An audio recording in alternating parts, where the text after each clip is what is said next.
Baik, kita geser ke informasi berikutnya. Ini ada mengenai Subdit Cyber Dit Reskrimsus Polda Jatim yang berhasil menangkap 2 pemeran video porno yang viral dalam beberapa hari terakhir. Nah ini pemirsa, setelah mendalami kasus video porno kebaya merah, mulai dari penyelidikan hotel yang digunakan dalam pengambilan gambar, yaitu di wilayah Surabaya, serta identifikasi terhadap pelaku, polisi akhirnya berhasil menangkap terduga pemeran dalam video yang berdurasi 16 menit. Kedua pemeran video porno ini merupakan warga Surabaya dan Malang yang berhasil ditangkap petugas pada Minggu malam. Sementara itu, secara resmi pengungkapan kasus konten video porno yang sempat trending di media sosial ini masih terus didalami oleh pihak kepolisian.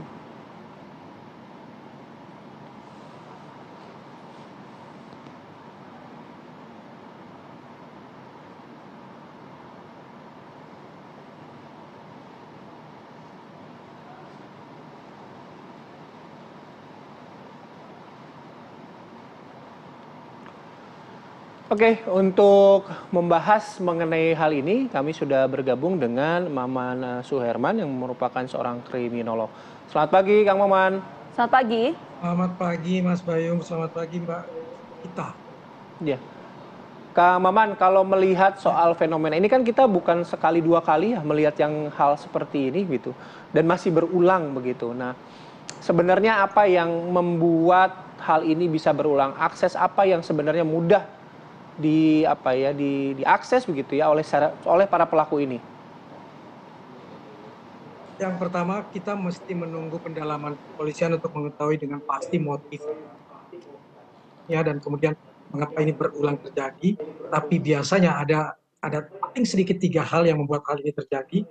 Yang pertama yang harus kita dalami, apakah ini bagian dari industri pornografi yang kemudian terungkap, misalnya saja ini linknya sudah dibeli oleh seseorang, lalu kemudian itu disebarkan dan kemudian akhirnya menjadi viral. Itu yang pertama. Yang kedua, terlalu naif untuk mengatakan kedua orang ini melakukannya hanya untuk iseng-iseng saja untuk meningkatkan reach dan engage dia di media sosial tanpa tahu risikonya. Jadi saya mengabaikan hal tersebut.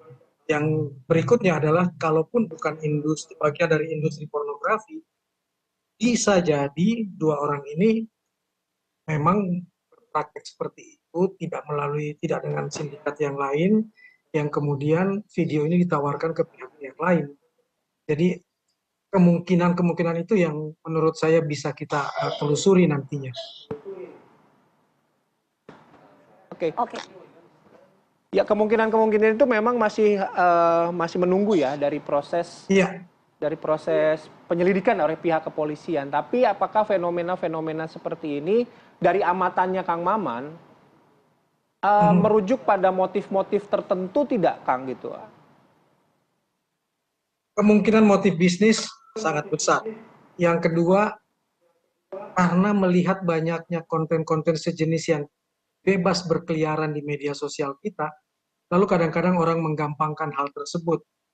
Contoh yang sederhana Mas Bayu, setelah video ini viral 3 November, ini kan kemudian menjadi trending topik karena sejumlah akun yang hampir saban hari menawarkan jasa layanan seksual lalu memanfaatkan potongan video ini.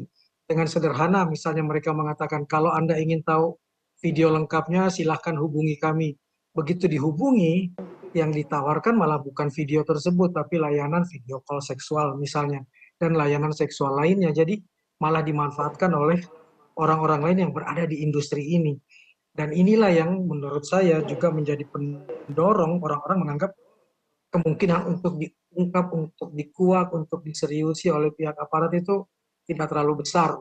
Menurut saya ini menjadi besar karena kemudian diributkan oleh netizen dan kemudian dikaitkan dengan busana yang digunakan oleh perempuan yang ada di video tersebut, yang menggunakan kebaya dan sarung, lalu kemudian orang meributkan hal itu.